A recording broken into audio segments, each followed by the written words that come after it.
Welcome back to the show where we run you through all the Dolphins news you need to know about. Before we get into the show, let's get through the rigmarole first. If you don't know, I have started a new channel.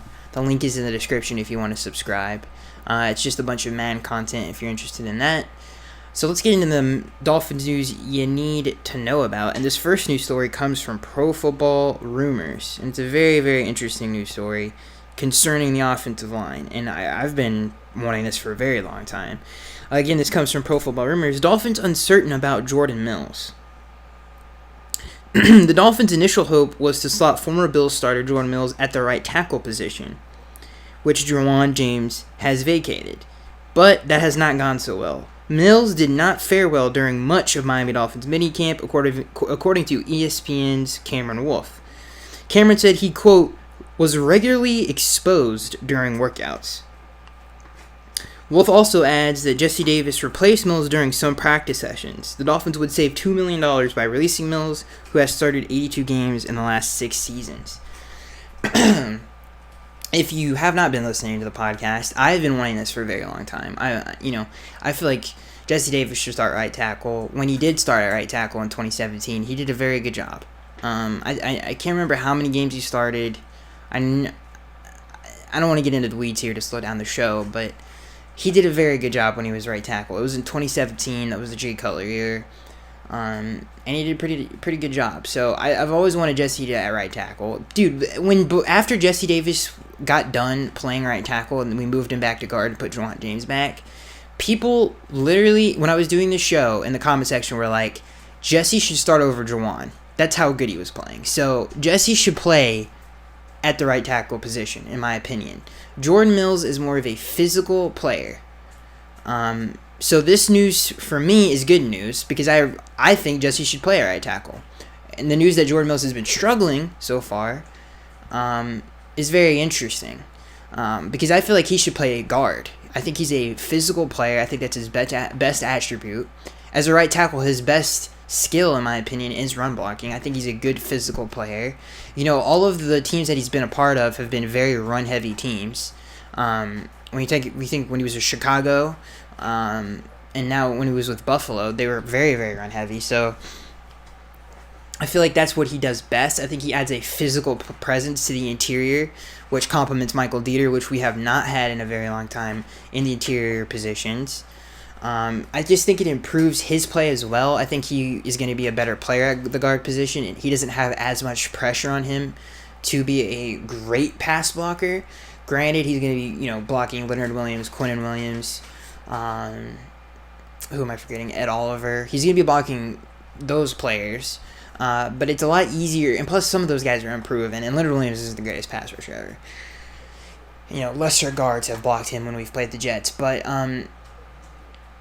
it's less pressure on him to be as a pass protector, that's for sure, and I feel like it complements his greatest strength, which is a physical run blocker. So I think this is a very good news story, even though it sounds negative. I think this is the best offensive lineup in my opinion. The best offensive lineup is Jesse Davis at right tackle, Jordan Mills at right guard, center, probably Daniel Kilgore. You could put Michael Dieter there if you want. It doesn't really matter. Daniel Kilgore, Michael Dieter at left guard, and Laramie Tunsil at left tackle. That is my offensive line. I feel like that is the best offensive line. There's a lot of question marks about this offensive line. In my opinion, the only question mark and the only hurdle and obstacle this team has got to get over is that offensive line. Because the skill positions, we have probably the fastest offense in the National Football League, and I'm not even joking. Kenyon is ridiculously fast. Mike Gesicki ran a 4.5 at the combine at his size at the tight end position. Albert Wilson, Jakeem Grant, Kenny Stills, I don't even have to talk about them. Even DP, he ran a 4.3 at 6'2", 6'3", whatever he is. So the offensive is just blazing fast. The only question is whether the offensive line can hold up, and I feel like that lineup could do it, and I think it gives us a balanced attack as well. I feel like Jordan has the potential to be a pretty good guard, in my opinion. And really, if Jordan doesn't play there, if we don't kick Jordan inside, then I think what's his name? the guard we got from Jacksonville, Evans, whatever. I can't remember his first name right now. He would play there, probably. Isaac Asiata, I don't feel like is ever going to play in another game as a Dolphin unless we get severely injured. So I feel like that is the best lineup. Jordan Mills has a lot of experience. He started 82 games as a lineman. His best attribute as a player is physicality, in my opinion. So yeah, I feel like that is the best offensive lineup. So again, it's really interesting stuff. Really interesting stuff. One of the more important news stories we've got in a long, long time. All right, let's move on to the next news story. This next news story: Albert Wilson might not be ready for training camp. This comes from Pro Football Rumors. We haven't had many updates on Dolphins receiver Albert Wilson since he's gotten hurt. But now we have one. Wilson was having a breakout season in Miami last year, which unfortunately got cut short by a serious hip injury. Wilson landed on injured reserve back in October, and he's apparently not that close to getting cleared. Wilson might not be ready for training camp, and the team said, quote, this is from Barry Jackson, the Miami Herald, he said, quote, plans to be cautious with him in August. On the bright side, Jackson does write that Wilson's agent, Drew Rosenhaus, said during a recent radio appearance that Wilson will be ready for the start of the regular season. So yeah, I think Mike Pouncey has suffered from this issue as well. It's such a weird injury because when he got hurt in the Detroit game, first of all, we would have won the Detroit game if Albert Wilson didn't get hurt, but and I'm not even joking. I feel like we would have won that game. He really was the only receiver that was like ridiculous. I mean, Jakeem got hurt too, but Albert was so consistent, and he was literally he was almost open every single play. I mean, the man was he was ridiculously good before he got hurt. You know, he was just he made something out of nothing. I feel like he was definitely on track for a 1,000-yard season. But the offense, a lot of the offense was clearly built to his strengths. And then when he went down, the offense just got a lot worse. I mean, if you think about, we would have been a lot worse if it wasn't for Albert Wilson. I mean, think about the games that we won because of him. Even the Raiders game. I mean, that huge play that he made at the end of the game on that little sweep play, granted it was great blocking, but he took it all the way to the house. And it wasn't even a question. You think about obviously the Bears game, we wouldn't have even have come close to winning that game if it wasn't for him. The Jets game, he put us up 14-0 in that game. I mean, he should have had 2 touchdowns in that game as well. Like, he was having he would have even had a better start to the year if the quarterbacks played better. So, same thing with Jakeem Grant. Jakeem was missed on a lot of plays, but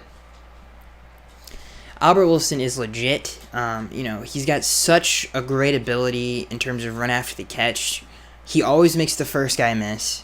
He's explosive. He's a good route runner. He's got great hands. I cannot wait for Chad O'Shea and him to get to work together. Hopefully, he gets to play and he gets a little bit of practice.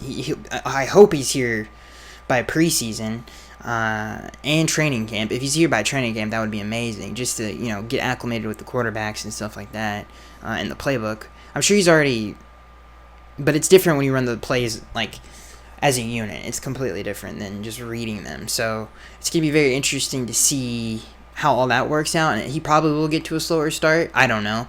But his skill set, I mean, he's like Julian Edelman on steroids. Like, he's way more explosive. He can take a 2-yard hitch to the house if you wanted to. Like, he has such special ability. I cannot wait to see what he does in this offense. Dude, I'm very, very excited for this offense. I feel like the skill positions, I really do feel like, especially if the offensive line is right, we have a really, really good chance to be good on the offensive side of the ball. The only thing that is standing in the way of this offense being good is the offensive line. That's it. We have a stacked backfield. We're going to be running a variety of different formations. We have an explosive receiver core, one of the most, if not the most explosive in the NFL. All of them can take the top off of a defense, at least all the ones that are starting. When you think about DP, Jakeem, and Albert, then you throw in, and Preston Williams as well. I mean, like, this offense is insane. And Mike Gesicki can take the top off of a defense too with his speed. So This offense is so... The only reason nobody's talking about it is because there's not an Antonio Brown on it. There's not a big name on this, other than Kenyon, I guess. There's not really someone who's a household name, and that's a lot of... Anytime you see rankings or any kind of national media coverage of the NFL, it's literally based off of, oh, I recognize that name, so this team gets to be over that team. A lot of it is that. So that is probably why you see our team, and that's not probably, that is why our team is so... It's not looked at in the same light. But yeah, this is one of the more explosive offenses we've had in a long time, dude. Like, very, like... I can't think of and do you know who Jakeem and Albert, like, size, play style, and everything? It's very Mark Duper, Mark Clayton-esque, just because those two are deep threats. Mark Clayton was more of a all around receiver, but Mark Duper was legit, straight up a deep threat. So very similar in terms of size in the way those two can play, like very similar styles. So I thought that was very interesting as well. So interesting stuff. Hopefully Albert comes back for training camp. This next news story has nothing to do with us, but it was in our news feed, so I figure I'll just go over it really quickly. Josh McCown, this comes from Pro Football Rumors. Josh McCown retires from the National Football League. He was a Dolphin at one point, but who cares? He's Josh McCown. So these next news stories are just basically just opinions. This first one comes from the Fin Fanatic. I'm sorry, I'm pausing because I'm burping. I don't know, I'm burping on the mic here. What is this about? The Fin Fanatic.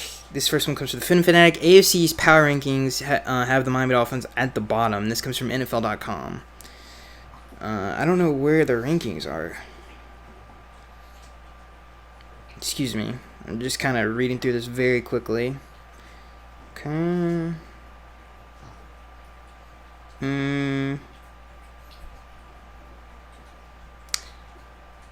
I mean, I guess it really doesn't matter who's two. But I looked at the NFL. Okay, come on, when I talk about this. I've talked about this a lot. I don't understand why everybody thinks this team needs to tank and cannot compete with the other teams in this division. I think it's very silly, in my opinion. I don't think we're that behind in terms of roster when you talk about the rest of the teams in our division, except the Patriots. But other than them, people act like we're going to get demolished by the Bills and the Jets. I've talked about this before, but other than the Le'Veon Bell acquisition, what scares me about the Jets? Nothing. They still don't have the greatest offensive line. Granted, they tried to upgrade it with Clutch Osemele. Who cares? The Raiders had Clutch Osemele, and we saw that. One diamond in the rough doesn't make an entire unit work very well. Jamison Crowder, they added from the Redskins. We're talking about the Jets right now. Jamison Crowder. They have Sam Darnold in his second season. They're hoping he builds off of that.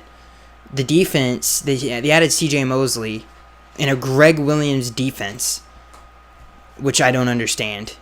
Unless they blitz him every play, because he cannot. If Greg Williams tries to, I feel like his defense requires a lot of versatility, and I don't think C.J. Mosley fits that. He's a very one-dimensional player. He's a very he's a one-dimensional type player. He's very good against the run. A perfect example of his shortcomings. If you watch the Panthers game where they blew them out in that game. 35-14 or something like that. Literally everything was Christian McCaffrey. The game plan was clearly, let's get C.J. Mosley on Christian McCaffrey as much as we possibly can, because he got exposed. And if you watch any Ravens game, that's what they try to do. Whatever. I don't think C.J. Mosley's that great of a player. I think he's very one-dimensional. He's a good fit. He's a great run defender, but he's not an all-around great middle linebacker, especially in today's game. I don't understand obviously Jamal Adams, they added Quinn Williams in the draft. But if we can protect, if they don't have they got Ja'Kai Polite, what was his name? The guy from Florida, the pass rusher who had a terrible combine. He could turn into something, I guess. But in terms of edge presence, there's not, like, Jordan Jenkins, Avery Williamson. Like, I don't understand what the heck we're supposed to be scared about. Especially on offense. Le'Veon Bell, I mean, he's a great player. He hasn't played in a year, but he's a very, very good player. But he doesn't have Antonio Brown there. He doesn't have that great offensive line that the Steelers had there. He doesn't have Big Ben Roethlisberger there. He's the... I was like, who are we going to stop today on the Jets offense? Le'Veon Bell.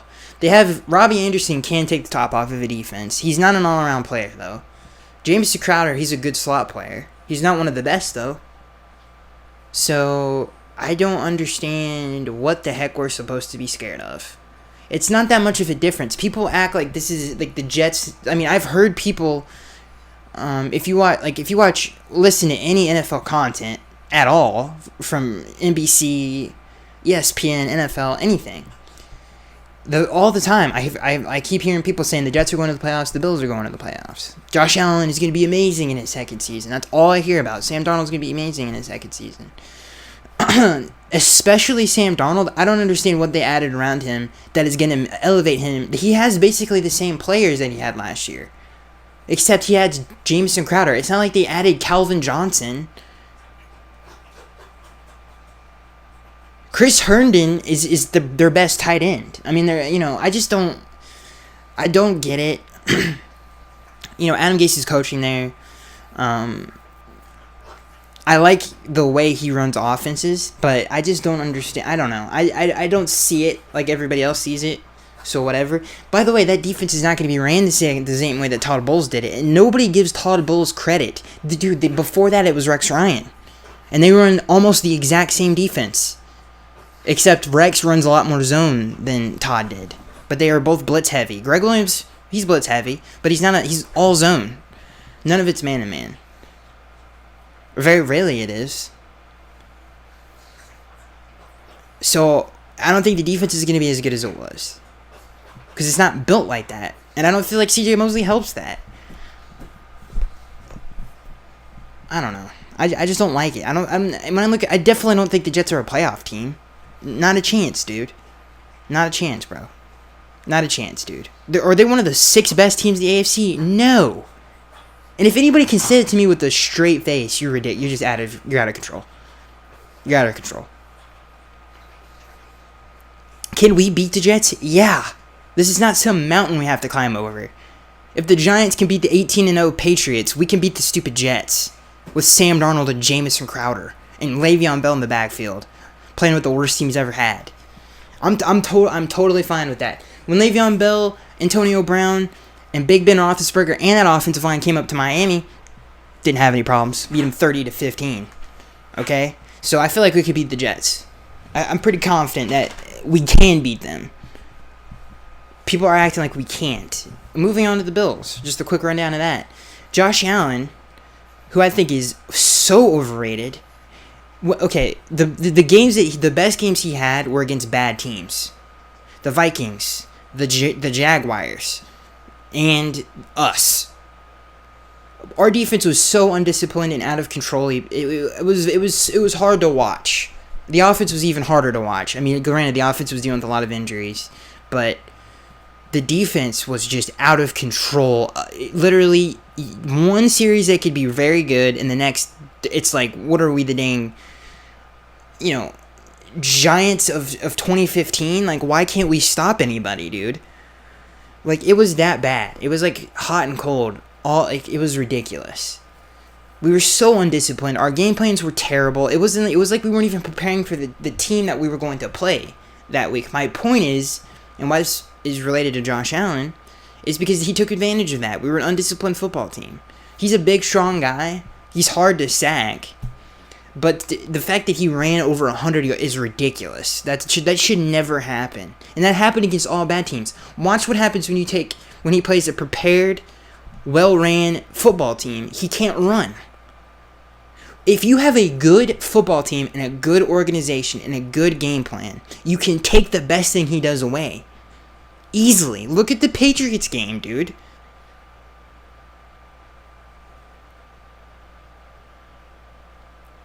So we talked about that aspect of his game. The offensive line It's better. It's improved. But it's not some, whatever. But, I'm glad that, okay, it's improved. We'll move on from the offensive line. Talking about the skill positions. LaShawn McCoy is not the same LaShawn McCoy he was before. The receiver position there is not good. It's not even great. They don't have a number one. Zay Jones isn't a number one. Cole Beasley isn't a number one. John Brown isn't a number one. Their tight end, their best receiving option, and Charles Clay, he's in Arizona. Defensively, they're very well ran by Sean McDermott and Leslie Frazier. They do a very good job with that defense, but it's not something we can't figure out. We beat them in Miami. We've never been able to play up in Buffalo for some reason. It's just because we're not a good physical football team, and the quarterback play has been atrocious every time we go to Buffalo. Sorry, I had to turn away from the mic because of a burp. The point is these teams are not that much better than us. That's my point. They are not great by any stretch of the imagination. They are not one of the best 6 teams in the AFC, which I keep hearing, and it's just like, what are you talking about? They are not that good. And here's what I will say about this. If the Dolphins as an organization really are going into the season to lose, they are about the dumbest people on the planet Earth. The fact that we can't sit here and look at the division and think, we can take on the Bills and Jets, is ridiculous, if that's true. It is beyond me if that's true. They're acting like this is the NFC South, for God's sakes, that there are 3 Hall of Fame quarterbacks in our division. There's not. This is the worst I'm trying to think of all the divisions. This is the worst division of football. Right now, the AFC North is better than it's ever been. The AFC South is better than it's ever been, which that used to be the worst division of football. AFC West, NFC North, NFC East, NFC South, all of those teams, NFC West, all of those teams have teams in their division that could be very good. Our division, I don't see the Bills. The Bills are not one of the 6 best teams in the AFC. And I've said this 1,000 times already, but and then the Jets aren't either. The best thing the Bills have, they literally are going to have to go by the same formula they did last year. That's run the football, play defense, and hopefully Josh doesn't turn the ball over a lot, and we can win games. That's their formula. We can do Brian Flores, and we can do the same thing with them, especially with his defense. So that's anybody's game at that point. Josh Allen's best weapon that he has on his team right now is John Brown, because he's a deep threat. Cole Beasley works the intermediate stuff. He's a slot receiver. He works the middle of the field. A lot of it's timing routes. So you have to have good chemistry. Josh Allen's worst thing is accuracy. That's his worst skill as a player. And that's what Cole Beasley relies on. He's not Calvin Johnson, who's just going to take over a game and physically can just abuse people. He's not that. He cannot make a bad quarterback look good. I don't care if he's dropping rap albums and he's acting like, oh, he's not that. He's just not that. So they don't have a number 1 receiving threat at all. They're the same team they were last year. Unless someone on that team in the receiving core turns out to be great. Their best receiver last year was Reuben Foster. I don't understand I just don't get it. I don't see it. Whether you think the Dolphins are a worse roster, that's not what I'm saying right now. That's not what I'm saying. I'm saying they're not one of the 6 best teams in the AFC, and they're certainly not one of the, both teams, the best chance they have to win is to not turn the ball over and play defense. That's it. That's the best. They're not exciting on offense. Neither of them have a number 1 receiving option. If you count Le'Veon Bell as that, but he's also a running back. Now, in an Adam Gase offense, we know this for a fact. I mean, the running backs do everything in that offense. So, I guess if you want to say Le'Veon Bell is theirs, that's fine. But I don't think that defense is going to be as good as it was last year. I really don't. The Bills are the only team that I would be like, this is the team that has a chance to be competitive, because, not that the Jets don't, I'm just like, the Bills actually have a chance to run at something, because they could, if they stick to the game plan, they could just run the ball and play defense. And, you know, they don't have to do a lot to win a game. Unless Josh Allen, again, and you know what really kills me before we move on? Again, this is, in case you've lost what we're talking about, this is the AFC East Power Rankings according to NFL.com, where you're dead last. But the funny thing is about this is how, like, Josh Allen and, well, not even, Sam Darnold, not really, but Josh Allen walks around like he's $1 million. Like, he has just mastered the quarterback position, and everybody talks about him like that. And it's like, whoa, I don't know. I don't get it. Bro, if you think it was a hard thing to run around on our defense last year, watch the Jaguars game where Blake Bortles did the same thing you did. The defense couldn't. It's just so undisciplined and ridiculous. I mean, it is what it is, dude. To me, it's crazy. You know, I wish Don Shula was still around, because that kind of stuff wouldn't happen to us. We wouldn't lose to a team that is backyard football like that. We wouldn't lose to a team like that, no matter where we played them. You know, because, you know, those teams were prepared every single week. They game planned for their opponent every single week. Those teams were well ran. Okay, the teams last year was not well ran. The power tree, or whatever the heck you want to call it, was not established, or clearly. It wasn't well ran. The defensive coordinator didn't know what he was doing. He never called plays in his life. He was a linebackers coach his entire life. Then gets to call plays for 2 years and just does a terrible job his rookie year. And they're like, you know what? You earned it, Matt. Here, you can do it again the next year. It's like, what are we doing, dude? I'm glad that that's the standard we have to live up to. We had to deal with Joe Philbin for, 4 years because him and Stephen Ross were friends. Okay. This is a business, okay? This is about winning. This is not about loving and kissing and making people feel good. Because what matters is the fans. That's the only reason there's an NFL, is because people go watch their games. The only reason the Dolphins are a thing is because of us. And we have to sit here and watch this garbage happen to us every single season, and I'm sick and tired of it, dude. And again, the fact that this team and the narrative of this team is that we have to tank to win in this division is disgusting, dude. Is disgusting. And it ticks me off as a fan. It's like, no, dude, that is not some high bar that we can't reach, bro. This isn't the Seattle Seahawks. You know what I mean? Of 2013 through 2016. Or 2012, I should say, 2012 through 2015. But I don't know, it just makes me really upset as a fan,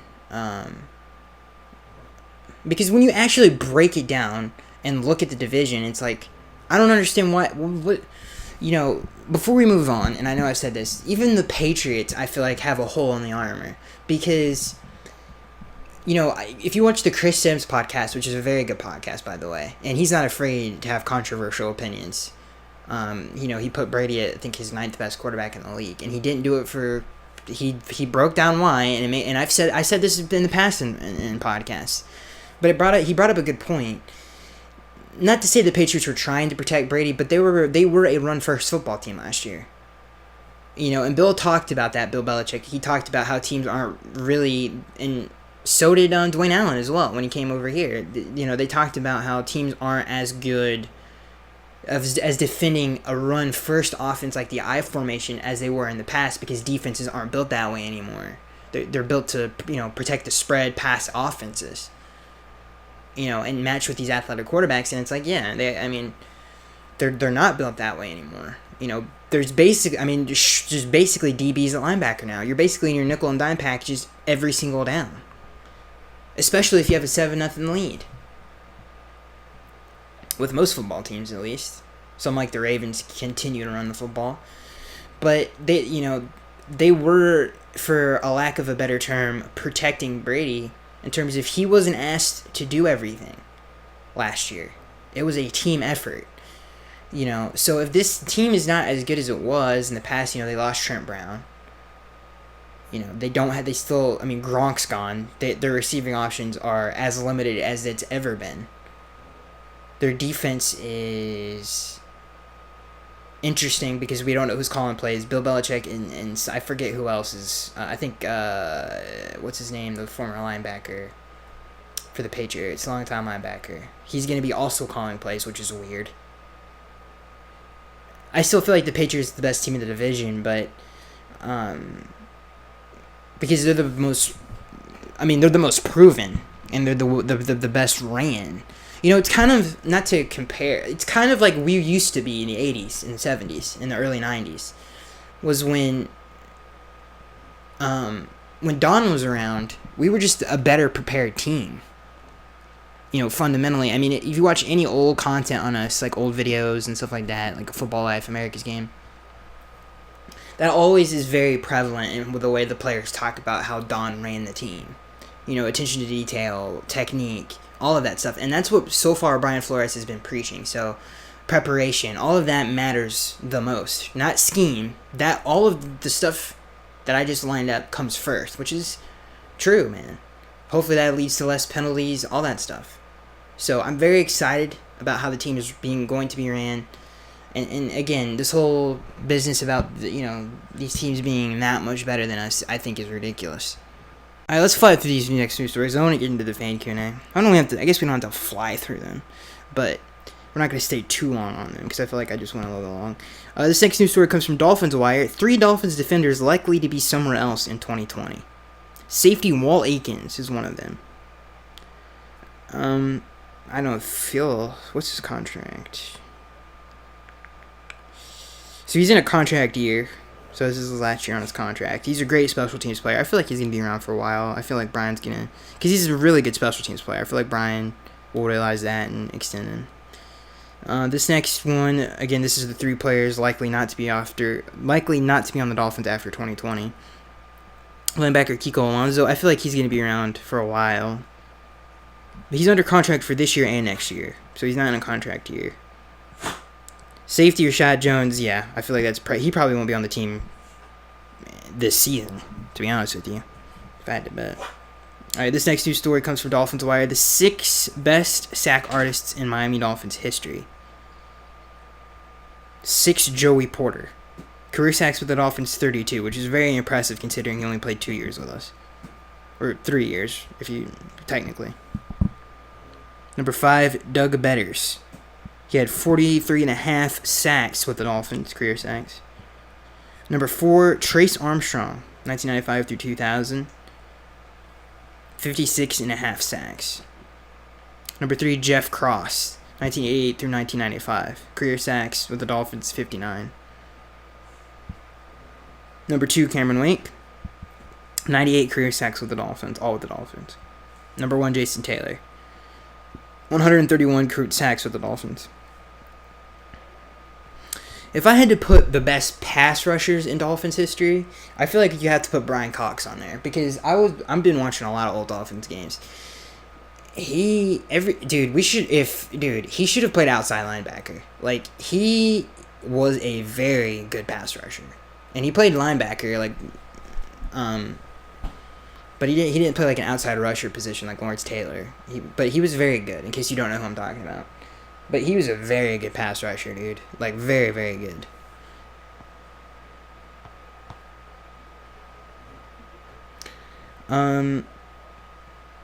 If he played today, if Brian Cox played today, he would be one of the best he would be a 10-sack guy easy at that outside linebacker position.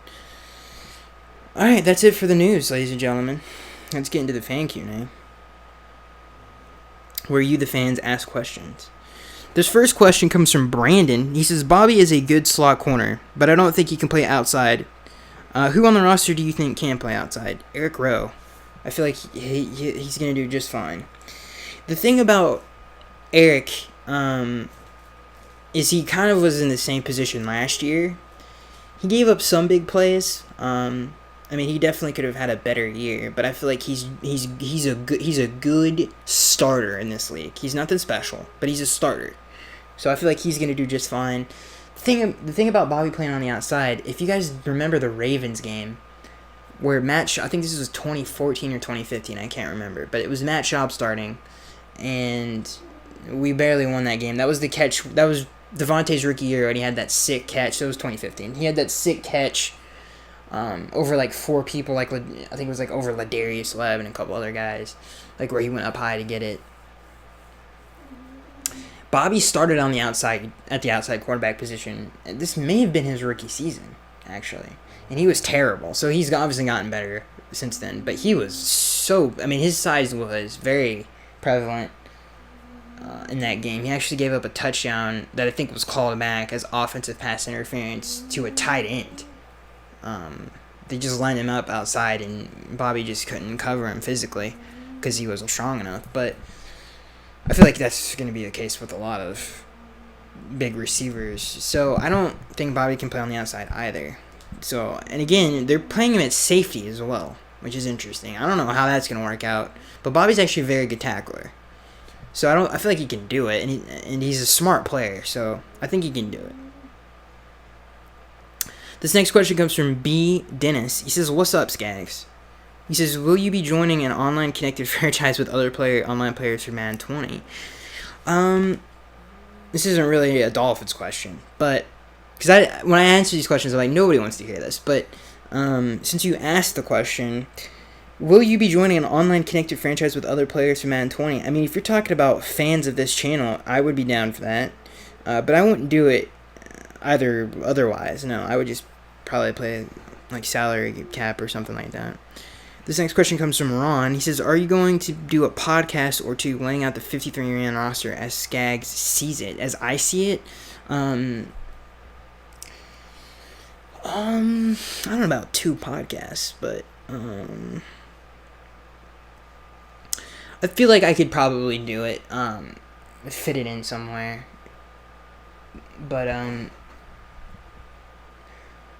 53-man roster. That's a tough one, man. Yeah, I feel like we'll probably do something like that in the future." This next question comes from David Craig. He says, "Is anyone other than Christian Wilkins a starter?" And this is a great question, by the way, David. This is like such... You just knocked it out of the park. "Is anyone other than Christian Wilkins a starter in this draft? Would Michael Dieter start on most teams' O-lines?" This is such a great question, dude. I thought when I read this, I was like, dang. And we can't count Josh Rosen because he wasn't drafted. So, man, dude. Obviously, I feel like 2 of them are Christian Wilkins and Michael Dieter. After that, probably Preston Williams, but he wasn't drafted. He was an undrafted free agent. And now, if you think about this draft class, then he counts. But I'm trying to think about people we took in the 7 rounds. Myles Gaskin, definitely not. Andrew, no. Man.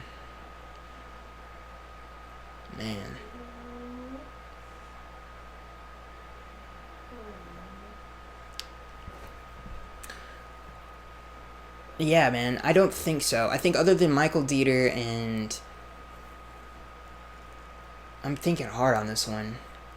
Yeah, no, I feel like those are the only 2 that are starters. And would Michael... That's such a great question, man. And don't judge the draft on that. Because it was a very good draft haul, if that makes any sense. But... yeah, 2 starters. I think Michael Dieter and Christian Wilkins. That's such a good question, though. I would like people... If you're in the comments right now, try to answer that. It's pretty hard. And it's a deep one, because it's like, dang, man. But would Michael Dieter start on most teams' O-lines? Yes. Not most teams. I mean, who are we talking about right now? Maybe like the top... Not the top 5. Top 10? It's a little shaky. Because usually teams have 3 really good offensive linemen. And the rest aren't great. So... depending who we're talking about, yeah. I feel like most of the teams in the NFL, yeah. I could see him starting on them. This next question comes from Brandon. He says, I haven't really been paying attention this season, but does our O-line look promising? Promising is a strong word. Depending on what line is out there, what lineup is out there, if the lineup that I want is out there, then yeah, I feel like it's going to be okay. It's going to be it's going to be good. It's going to be average to above average, somewhere in there. It's not going to be great, but somewhere in there, in that sweet spot. This next question comes from Brandon. He says, do you think we should hold on to G5 for one more season before we trade him, or do you see someone we can get for him? No, I don't see anything we could get for him other than dumping his contract and getting a very low draft pick. That's probably what we're going to get for him. So, yeah. But I don't see any players we can get for him. This next question comes from Brandon. He says, I like our linebackers, but I think our D-line can definitely use more pass rush. More push. How do you feel about our line? Interior defensive line is great. It's very good, actually. I like it a lot. You talk about Christian Wilkins, Vincent Taylor, Devon Gotcha, Akeem Spence. It's a very good interior line. It's better than most teams, especially depth-wise. In terms of the pass rush position, it's anybody's game. I feel like you're going to see a lot of Christian Wilkins and Jerome Baker lined up outside of the tackles. So, depending on how things go, especially on first and second down, because I don't know if Charles Harris can do it. But I feel actually pretty good about the D-line.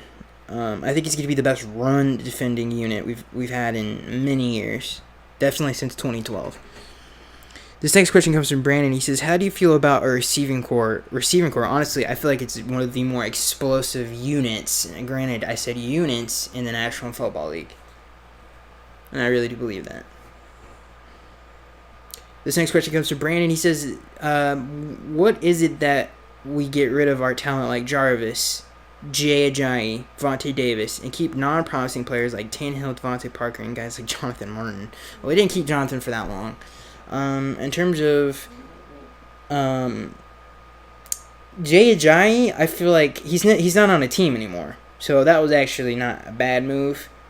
And it wasn't necessarily his fault, I guess. Even though I don't think he was that amazing when he was playing for the Eagles. Vontae Davis, he had a good 3-year stretch as a Colt. He didn't... It wasn't like we were trading Darrelle Revis in his prime, if that makes any sense. And Jarvis is the only one out of that list that I'm like, yeah, we should have kept him. Because, granted, he was vastly overpaid for the position that he plays. And I'm not going to sit here and tell you he wasn't. But he's a very talented player, so, yeah. And who knows what that contract is going to look like, 3 or 4 years from now. It could end up like, well, he's one of the cheaper guys. This next question comes from Brandon. He says, do you think we should tank for Tua? What if he turns out to be just another bust? I don't think that's the reason we shouldn't do it. In terms of tanking, I just don't think it's a very good thing to do, especially in the NFL. I don't think there's any reason to, especially since we have so much draft capital. Next year, we don't have to tank. We could finish 7-9 and still be able to get Tua, depending on who's won. There's not a lot of...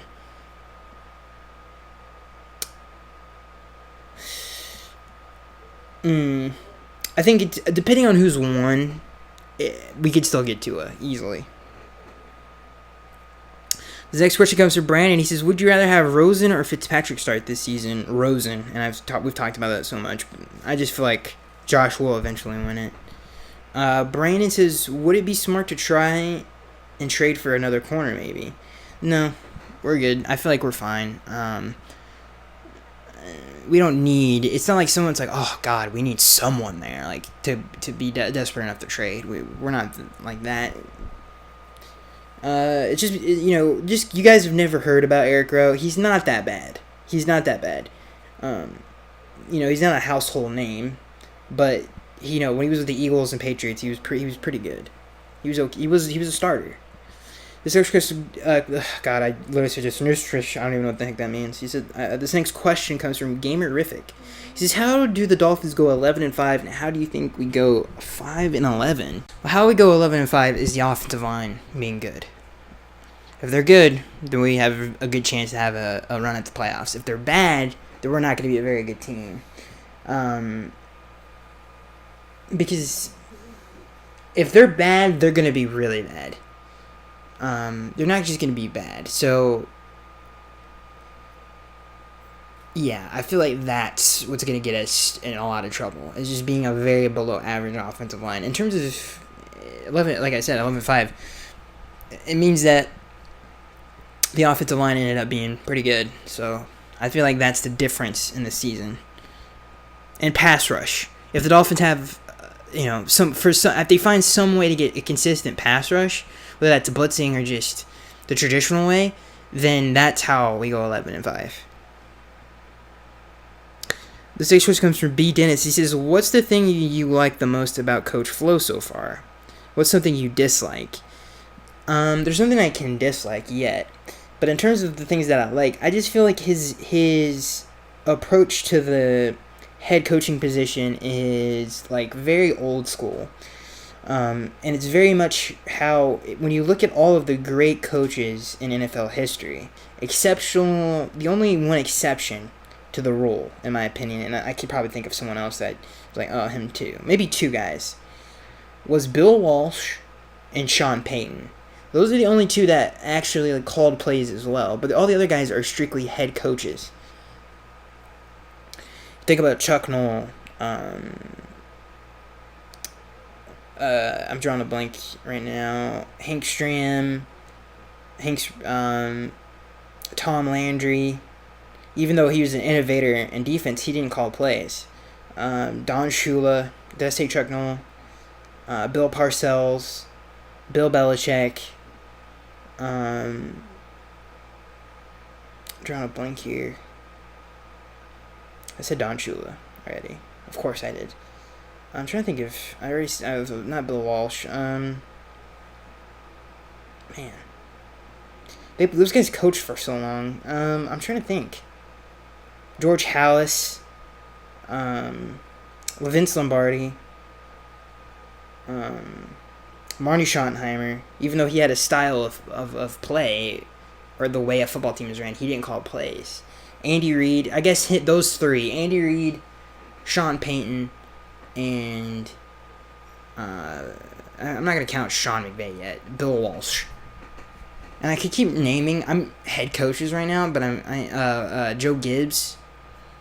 But you guys get it. I mean, Jimmy Johnson. Those guys didn't. They were head coaches. They were leaders. They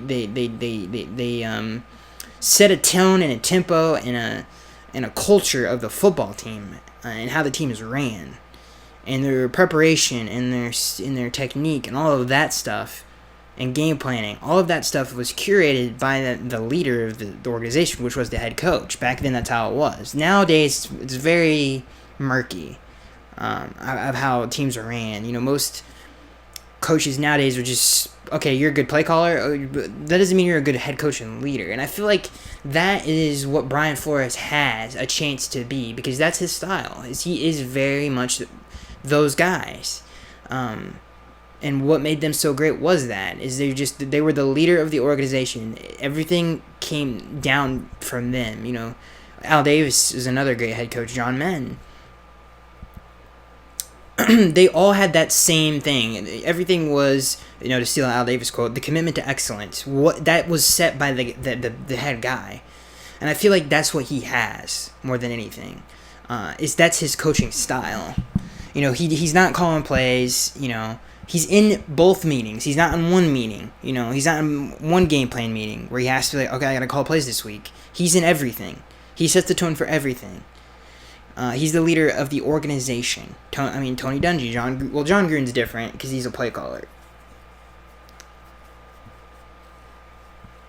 Mike Holmgren. The point is those guys were leaders and head coaches first, and their attention was to everything on the team: special teams, offense, defense, and making sure they were prepared. And the culture and the tone was set with them and how they ran the organization. And they did it at such a high level, and they cared about their job so much, and they were great leaders and great men, and people respected them. And that's what made those organizations so great, because they didn't allow anything less than great. No matter who was on their team, no matter what the talent was, that's what they demanded. And they wanted to win more than anything. And again, they had hands in everything. So I feel like that's what he has. He has that attribute that those guys had.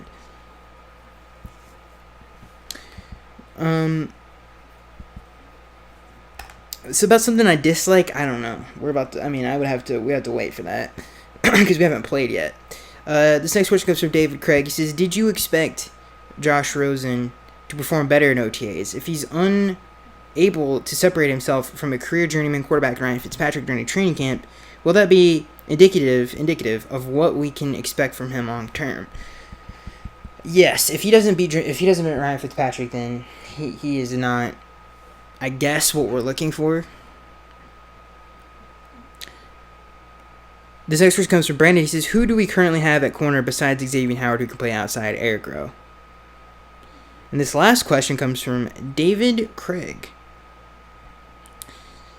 He says, "Let me start by saying I love the coaching staff. Now that being said, one thing I think we've done a terrible job of the past is building depth. Every year when the injury bug hits, we're screwed. I don't see it this year either. If all of our starters are healthy, we are a mediocre team. Not terrible, however.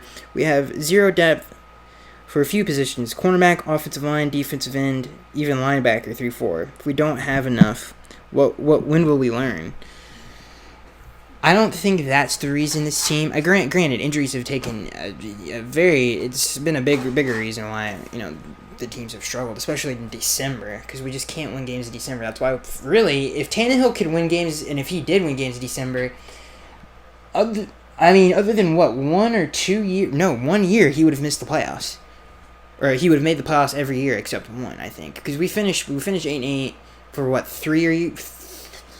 I want to say 3 years in a row, and all of those years, especially all of those years, and really all of Tannehill's career, the end of the November and all of December, we just could not win games at the end of the year, and that's what killed us. And a lot of that had to do with depth. The teams weren't ran all that well either. So, in terms of what we would do if, I don't know, I think a lot of teams have those same problems. It's just they have better coaches to cover up those holes in terms of, they understand what they need to do in terms of a game plan, and they're just better, they're better prepared, better taught, all of that stuff, teams, than us. And a lot of that has to do with developing talent as well. We just have not been doing a very good job at. I feel like a very underrated part of drafting players is actually developing them, because when you look, you've never played a pro game in your life, and that's why you're in the NFL. Why you have coaches there is well, teach me how to be a pro, teach me how to play at such a high level, and that is a learning curve. You hear every rookie talk about it. We haven't had a good enough coaching staff, especially on the defense side of the ball, as a collective unit in a long time to be okay, this is, good teachers. I feel like a lot of it, bad organizational, just a bad organization in terms of, who's making the decisions. All of that stuff really it was a melting pot of a disaster. And, I feel like this is the first time, and especially since Stephen Ross has been here, that this team has a set, and all of the people in positions of power have done it at a high level, a very high level, for very long periods of time, So I feel like that is something that this team. You think about let's think about all of the coaches in Tannehill's era, and if you want to go before that, Tony Sparano, or we should just say Stephen Ross. Tony Sparano never had a ton of success either anywhere else as a head man or a place of power, really, right? After him, Joe Philbin, he never had anything like that. It was his first time doing it. Adam Gase after him. That was his first time doing it as a head coach. Now, I mean, this is his first time, but he's surrounding himself, and this is something that the other teams and organizations didn't do, other than the one time with Tony with Bill Parcells. But this is the one thing that those regimes didn't have. You think about Jim Caldwell. Say what you will about Jim, but he's a very good coach. Anywhere he goes, they win. You think about Reggie McKenzie. Before he was a Raider, as GM, he was a part of a winning machine in Green Bay and putting those teams together. Chad O'Shea in New England for all of those years. He's the offensive coordinator now, and he was one of the best developers of talent in the National Football League. If not the best in terms he was definitely the best receiving, but if you talk about getting units ready every single year that didn't have any talent on him, I mean, he was not, other than some offensive line coaches I can think of, there's nothing else like that in the National Football League. It may be Ron Molinari, or however you say his name, with Dallas. Other than that, it's a very exclusive group. So there's a lot of experience. There's a lot of people in high places that know what they're doing, that have had a lot of success, who are helping run this organization and put in places of power that weren't there before. The last time this happened was with Bill Parcells, when he was with Tony and he was, making decisions up in the booth, and that was the last time that's ever happened. So I'm excited because this is the best coaching staff we've had, and I mean, I'm trying to think of. I mean, this is the best coaching staff we've had in a very. I'm not going to count Tony's because I mean you saw what happened after that. So, I mean, dude, this is the best we've had in a very, very, very, very long time. So that's what gets me excited. I think that's what's different. And of course depth is important. But I think all of that stuff that I just laid out is more important, and we've been lacking in those departments for a very long time. I mean, apparently Stephen Ross is making a lot of the decisions. And if reports show anything, that's not the case anymore. So I think that bodes well for the Dolphins as an organization. And it's amazing how when Brian got hired, he was able to surround himself with all of these guys, and they followed him to Miami. I feel like that says a lot about him as a person and as a man, that they were like, okay, I can trust this dude. We can actually do something with him in Miami. I think that's very telling. That happened. It's very, very interesting. But who knows? We'll see. So that's gonna be it, guys. I am Skax1383. Hopefully you guys enjoyed the podcast. I can't wait to see you guys in the next one. Hopefully, I think we actually had a lot to talk about in this week's episode. Again, if you would be so kind to go check out my new channel, the link is in the description. If you want to go subscribe to that. And if you enjoyed this content and you've never listened to it before, it would be amazing, especially if you listened an hour in, if you would subscribe. It means a lot to continue to build this channel. So, yeah, I'll see you guys in the next one.